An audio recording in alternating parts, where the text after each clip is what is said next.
Well, hello everyone and welcome or welcome back to Life of Wonders. This is Polo and I love making videos of dolls, toys and Disney collectibles. And as always, if you like this kind of content and you feel like supporting the channel, then you already know what to do. So as I promised, here's the ranking of the 5 Disney princess dolls that are part of both the Radiance and the Disney 100 collection released by Mattel Creations. And now that I've reviewed every single one individually, if you haven't seen those, you can look out for them on the channel. I can finally give you my personal ranking, and I have to say that just overall, like, I'm very happy with them, even though if I compare them with their signature 90s edition, you already know my opinion, or even like the first edition for Tiana, which wasn't present in the 90s. But aside from that, I have to recognize that they look cool. It's just that for the price given, they could have provided us with so much more, in my personal opinion. But they're very pretty dolls. And even the Disney 100, which are very basic in comparison with the Radiance collection, from afar and just like, displayed all together, they look pretty, which is cool.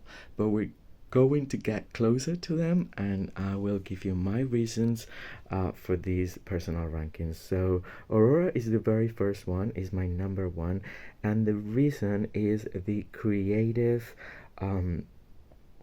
mindset behind this gown. I think it's the most creative and the most unique of them all, and it also feels very luxe in a way. I mean, I would say that again, now that I've seen them together, the Radiance collection definitely have all the Radiance collection dolls have the same sort of like quality, but for some reason, even though my favorite character is Jasmine, Aurora is providing us with something different that we haven't seen before per se, so I like that. And once again, the face is super pretty and I love the way they've executed the bangs for her. Now I continue with Jasmine, which, as I said, is my favorite character. Unfortunately, I don't know if you can see it, but I think that my doll has a wonky eye. That one is higher up when compared to that one, and it's unfortunate because again, it's my favorite character. But I very much like this take on her lavender gown. It isn't as creative, or it isn't as, unique in a way, because it's very close to the actual one, but it's very pretty. I love the foil printed. I love that the gems actually carry out throughout 360 of her skirt, and I love how they've executed like everything. Basically, she's very nice, and this is the first doll that I have of Jasmine with saran hair, and her face is very, very pretty as well. Now the third one has to be Belle, and the reason is I love her face and I love the hair, even though it's chopped at different lengths on the back, which is rather strange. But the reason I've placed her like the third of the Radiance collection, and just like overall, well, I believe that this dress is so much better than the two that are going to follow.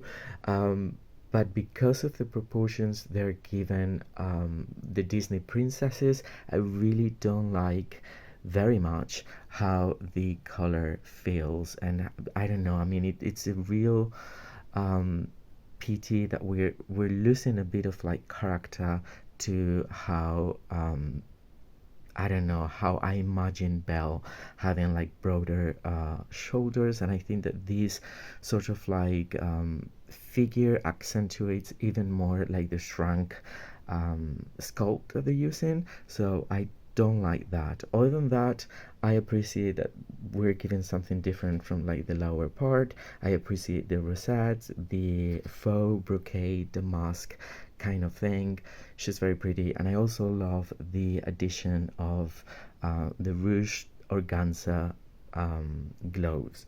And now moving on is Tiana. I think for such a very basic gown, it kind of works better for Tiana because it feels like, even though it isn't like hemmed or anything like that, as it's supposed to resemble leaves, well, it can pass that. Now, I don't like as much these silver accents that they've put here right in the middle. They feel kind of cheap, same as like the tiaras and well, the earrings, but they're not as bad.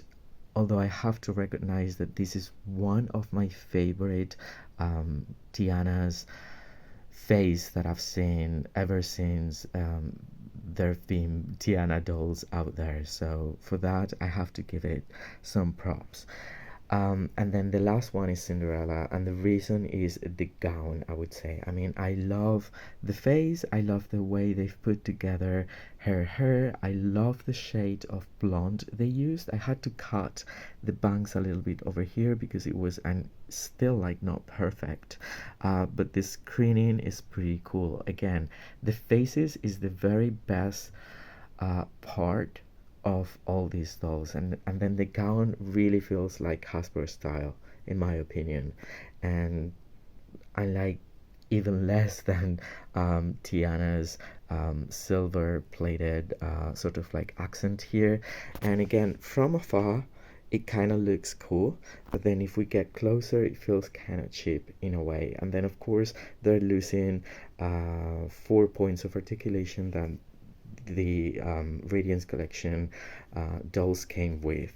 So yeah, and then also like the shoes that they're wearing, they're so much more basic than the shoes that we were getting for every single one of the Radiance collection, which were pretty unique in a way. Especially like I would say the shoes that Belle's wearing are probably my favorite. So anyway, this is my personal ranking of the 5 Disney princesses by Mattel. And yeah, and I really wanted to share it with all of you, so I hope you've enjoyed it. And if that is the case, don't forget to give me a like. Let me know what you think in the comment section down below. I will be super happy to know, as well as getting back to all of you. For now, stay safe, and I'll see you all very, very soon. Bye bye.